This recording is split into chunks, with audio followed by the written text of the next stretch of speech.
It happened on a rain-slick road, a Thursday night like any other.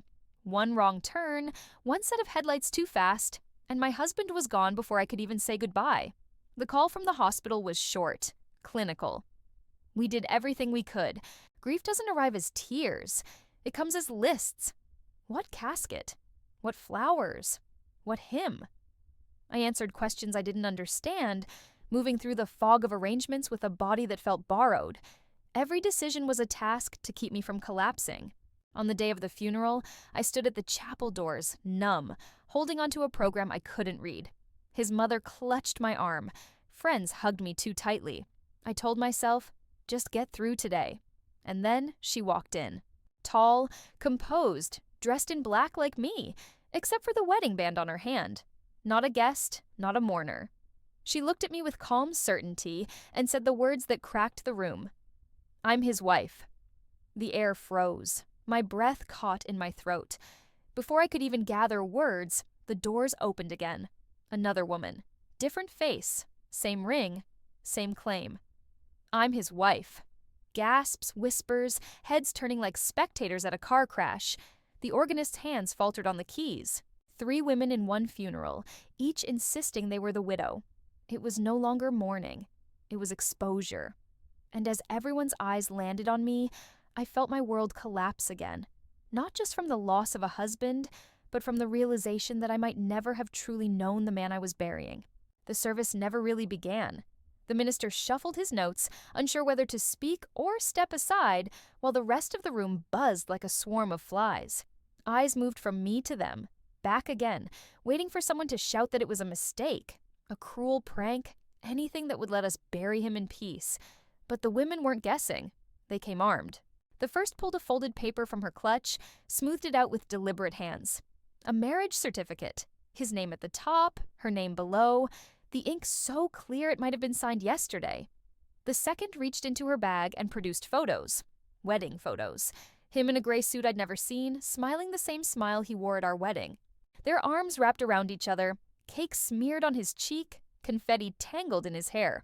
Proof, undeniable, that my husband belonged to her too. My stomach twisted, my ears filled with static. For a second, I thought I might faint right there in the aisle. I don't understand, I said, though the words sounded far away, like someone else had spoken them. This isn't real. It can't be real. The first woman looked at me with pity, the kind you give a child who doesn't know better. It is, she said softly. I've been married to him for 9 years. 9 years. My throat closed. We'd been married for 15. The second woman raised her chin. 7 years for me. The room erupted. Guests muttered, hissed, whispered behind raised hands. My husband's mother clutched her rosary so tight I thought it would snap. And then the third woman, silent until now, reached into her purse and laid down her own certificate. The date made my blood run cold. 5 years ago. While he was still tucking our daughter into bed, still sitting at the dinner table, still kissing me goodnight, he had stood in another chapel and promised forever to her. I staggered back. My knees barely held. So which one of us... The question lodged in my throat. Which one of us was the real wife? But none of them answered, because that's when the worst truth came out. We started comparing names. The first wife's certificate bore the name Daniel White. The second said Michael Harris. The third, Stephen Cole. 3 men, 3 identities, 3 lies stitched into the skin of the same husband. He hadn't just cheated.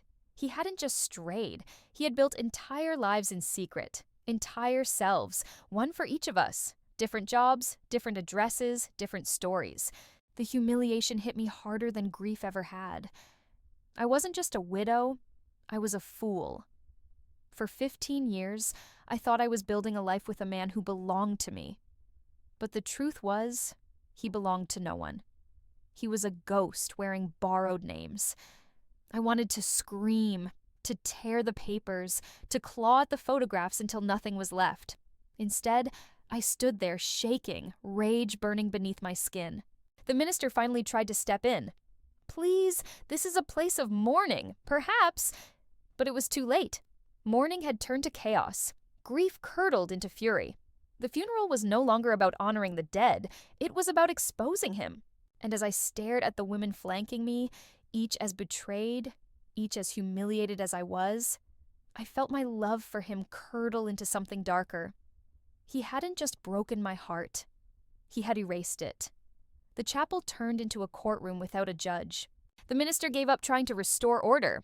Guests shuffled awkwardly, some leaving in whispers, others staying to watch the carnage unfold.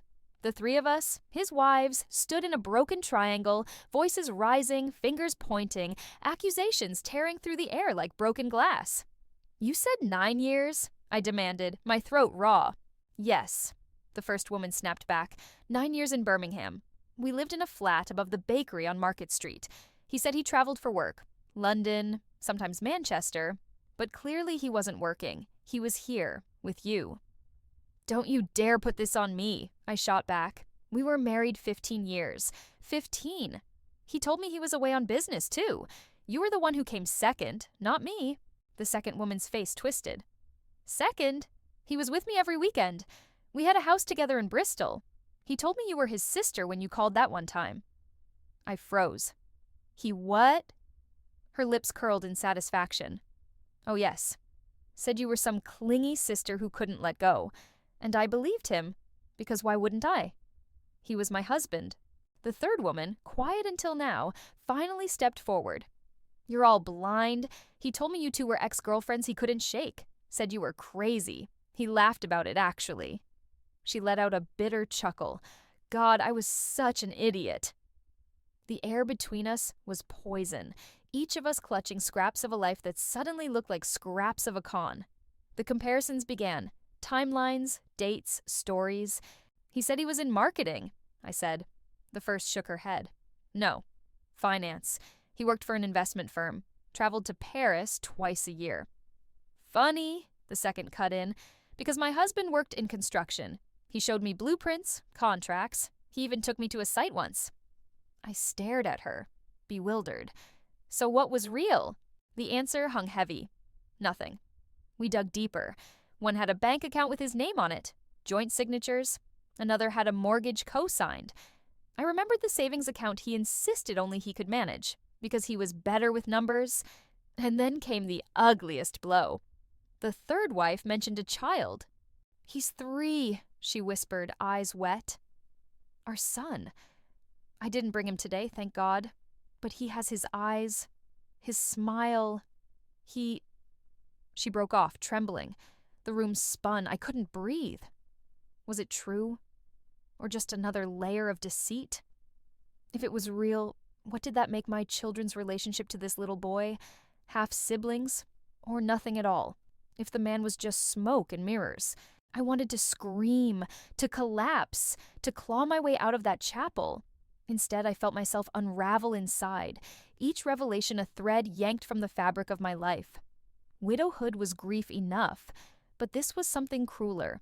The theft of my identity as a wife, as a partner, as someone who believed she mattered. After the funeral, we didn't scatter. We gathered, not out of solidarity, but out of grim necessity. We had questions, and none of us could answer them alone. We sat around my dining table, 3 strangers bound by one man's lies. Papers spread out. Bank statements, receipts, scraps of evidence of a life we thought we knew. That's when the picture sharpened. The first wife revealed he drained her savings for a business investment that never materialized. The second admitted she co-signed a loan that swallowed her credit whole. I remembered the nights he claimed bills were piling up, how I handed over extra cash from my own paycheck to help. Piece by piece, it came clear. He wasn't just juggling wives, he was juggling wallets. Each of us had been funding the other. When I thought I was paying for our children's school fees, maybe I was covering the rent for his Bristol house. When the first wife thought she was investing in a startup, maybe she was paying for the mortgage on the flat in Birmingham. The rage that simmered between us shifted. No longer sharp blades pointed at each other, it turned outward, at him. We weren't rivals. We were victims. The final confirmation came from a letter. Among the documents from the funeral director was a sealed envelope addressed to the estate of his name. It wasn't a will, it was a demand. Debt collection. Tens of thousands owed, multiple creditors, default notices. My husband, the man who told me he was careful, responsible, always planning ahead, was drowning in debt so deep it could swallow us all. I felt the blood drain from my face as we read it together. He hadn't just betrayed us emotionally, he had used us like lifeboats, hopping from one to the next as each began to sink. The first wife slammed her hand on the table. We were nothing but accounts to him, accounts with legs. The second stared into her tea, voice hollow. He didn't love any of us. Not really. We were just scaffolding, holding up his lies. And me? I sat in silence, the weight of it pressing down until I thought I'd crack. I realized it wasn't grief I felt anymore, not even humiliation. It was something darker. I hadn't just buried my husband. I had buried a con man, a fraud, a parasite who lived in our homes, our beds, our hearts, and drained us dry. And now he was gone, leaving us to clean up the wreckage. The funeral had been the explosion.